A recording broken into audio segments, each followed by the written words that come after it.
हरियाणा में चुनाव की तारीख बदली गई तो चुनाव के नतीजे ही बदल गए। तो अब क्या उपचुनाव में भी वही खेल करने की कोशिश हो रही है? क्या उपचुनाव में भी कोई खेल करने की तैयारी हो रही है? ये सवाल विपक्ष पूछ रहा है कि आखिर चुनाव की तारीखों का ऐलान होने के बाद बार बार तारीखें क्यों बदली जाती हैं? सवाल यह भी है कि क्या चुनाव आयोग तारीखें तय करने से पहले ये नहीं देखता कि कहीं इन तारीखों पर कोई त्योहार तो नहीं पड़ रहा है, या फिर त्योहार के बहाने से तारीख बदलवाने के पीछे खेल कुछ और ही चल रहा है।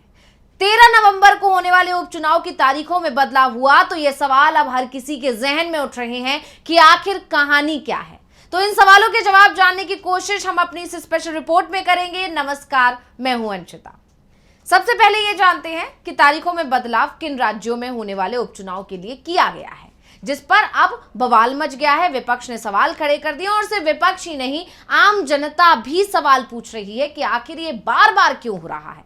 तो सबसे पहले आपको उन राज्यों के बारे में बताते हैं, उन राज्यों के में कितनी सीट्स हैं इसकी भी जानकारी देते हैं। तो आपको बता दें कि उत्तर प्रदेश, पंजाब और केरल में होने वाले विधानसभा उपचुनाव की तारीख बदल दी गई है।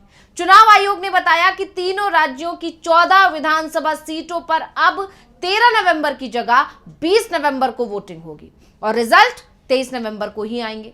चुनाव आयोग के मुताबिक उत्तर प्रदेश की 9 सीटों पर उपचुनाव होने हैं, पंजाब की 4 सीटों पर और केरल की 1 विधानसभा सीट पर चुनाव होना है।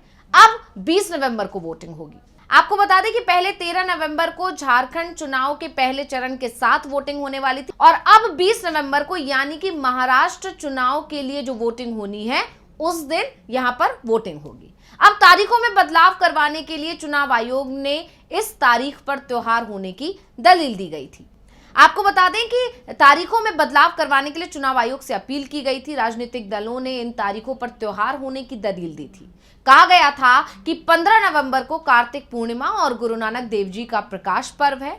वहीं केरल में 13 से 15 नवंबर तक कलपाथी रास्थोल सेवम मनाया जाएगा और इससे वोटिंग पर असर पड़ता।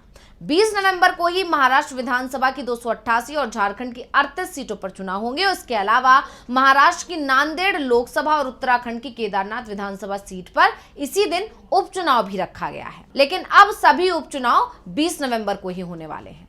तो अब जैसे ही तारीखों में बदलाव की घोषणा चुनाव आयोग की तरफ से की गई, विपक्ष हमलावर हो गया। सिर्फ विपक्ष ही हमलावर नहीं हुआ बल्कि जानकारों के कान भी खड़े हो गए। अब उनका कहना है कि कहीं तारीखों में बदलाव की कोई और वजह तो नहीं है।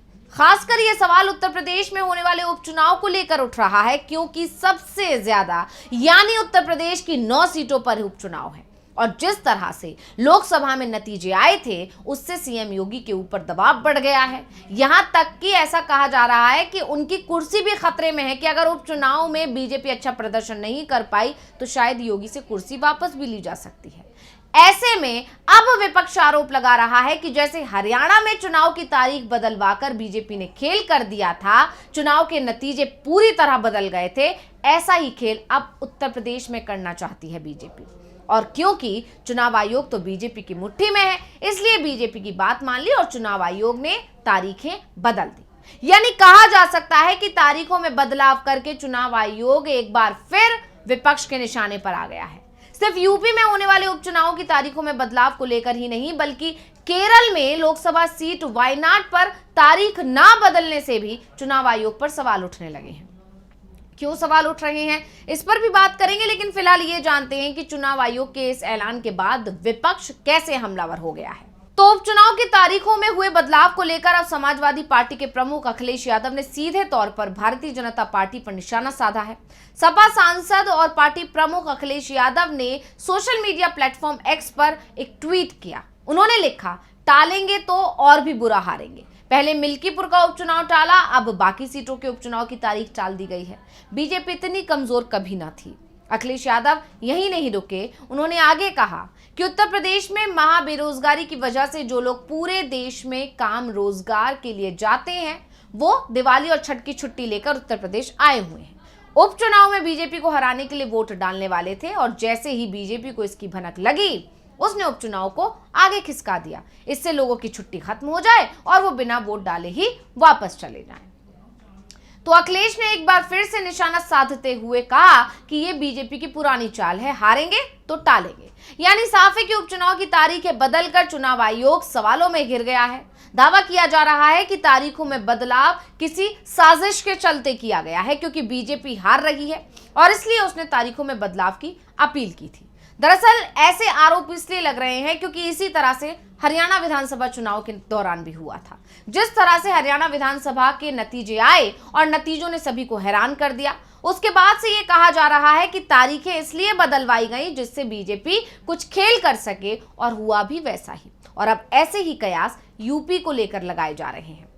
तो अब जब से उपचुनाव की तारीखों में बदलाव हुआ है, उसके बाद से एक सवाल ये भी उठने लगा है कि त्योहार क्या सिर्फ विधानसभा उपचुनाव के लिए ही है, लोकसभा उपचुनाव के लिए नहीं है? क्या लोकसभा की सीट पर त्योहार का असर नहीं पड़ेगा? यह सवाल उठ रहा है वायनाड पर होने वाले लोकसभा उपचुनाव को लेकर। तो अब जब से उपचुनाव की तारीखों में बदलाव हुआ है, उसके बाद से एक सवाल यह भी उठने लगा है कि क्या त्योहार सिर्फ विधानसभा उपचुनाव के लिए ही है, लोकसभा उपचुनाव के लिए नहीं है? क्या लोकसभा की सीट पर त्योहार का असर नहीं पड़ेगा? यह सवाल उठ रहा है वायनाड पर होने वाले लोकसभा उपचुनाव को लेकर। दरअसल राहुल गांधी के वायनाड सीट छोड़ने के बाद से वो सीट खाली हुई और जिस पर अब प्रियंका गांधी को उम्मीदवार बनाया गया है। ऐसे में लोकसभा सीट वायनाड पर 13 नवंबर को ही वोटिंग होनी है। केरल में एक लोकसभा सीट में 7 विधानसभा सीट आती हैं। अब यह सवाल इसलिए उठ रहा है क्योंकि केरल में विधानसभा सीट पर होने वाले उपचुनाव की तारीख तो बदल दी गई, लेकिन लोकसभा सीट के लिए तारीख नहीं बदली गई। इसलिए ही सवाल पूछा जा रहा है कि क्या लोकसभा सीट के अंतर्गत आने वाली 7 विधानसभा सीटों पर त्योहार नहीं है, या फिर यह किसी साजिश के तहत किया गया है?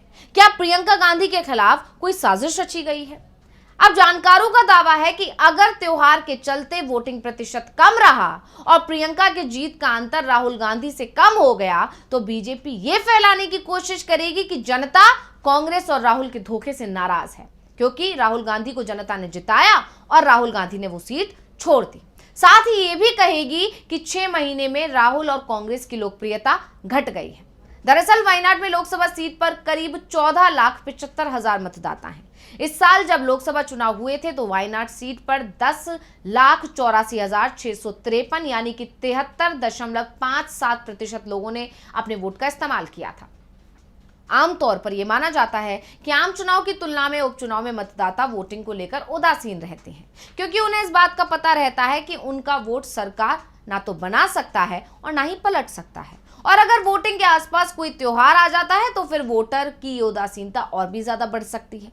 अब अगर वायनाड लोकसभा सीट पर वोटिंग 5% भी कम हो जाती है तो कुल वोटिंग जो लोकसभा चुनाव में 10,84,653 थी, उसकी जगह यह आंकड़ा 10 लाख के नीचे भी आ सकता है। जाहिर सी बात है, ऐसे में प्रियंका गांधी की जीत का अंतर भी कम हो सकता है। राहुल गांधी वायनाड सीट पर चुनाव जीते थे 3,64,000 से भी ज्यादा वोटों से, और कम वोटिंग के चलते अगर प्रियंका गांधी की जीत का अंतर 3,50,000 के करीब भी रहता है तो फिर बीजेपी इसे राहुल गांधी की लोकप्रियता से जोड़कर प्रचारित करेगी।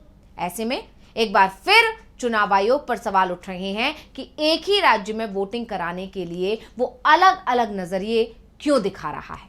तो ये तमाम मामले हैं जो चुनाव आयोग को सवालों के कटघरे में खड़ा कर रहे हैं। अब देखना होगा कि चुनाव आयोग की तरफ से इस पर कोई प्रतिक्रिया आती भी है या नहीं आती है। लेकिन जिस तरह से तारीखें टलवाई गई हैं उसको लेकर विपक्ष बीजेपी पर जरूर हमलावर हो गया और दावा कर रहा है कि बीजेपी हार रही है। खैर, अब नतीजे क्या आएंगे, बीजेपी जीतेगी या हारेगी या सीटें बराबर बराबर जाएंगी, ये सब तो 23 नवंबर को साफ हो जाएगा। अब इसी के साथ मुझे दीजिए इजाजत। देखते रहिए डीवी लाइव। नमस्कार।